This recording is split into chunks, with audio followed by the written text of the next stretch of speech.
when someone calls me and they want to discuss a possible copyright claim that they have, what is the first question that I ask them? I'm Mike Steger. I'm a copyright and trademark attorney, and I'm going to tell you what that question is right now.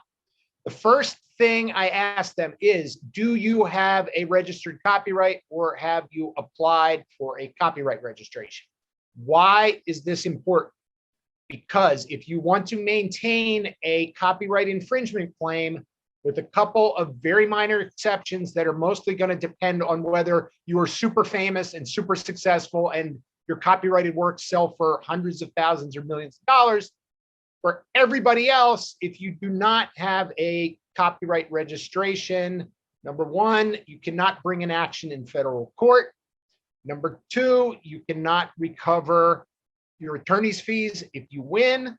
And number three, you cannot recover statutory damages, which can run up to $30,000 in a non-willful case and $150,000 in a willful case.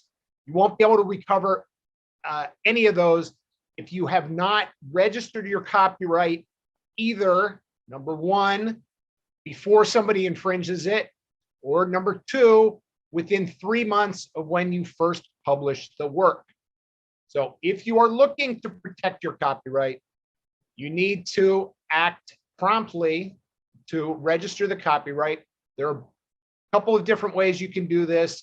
Next week, I'm going to talk about what goes into a copyright application. But once you register your copyright, you get a nice certificate like this from the Copyright Office.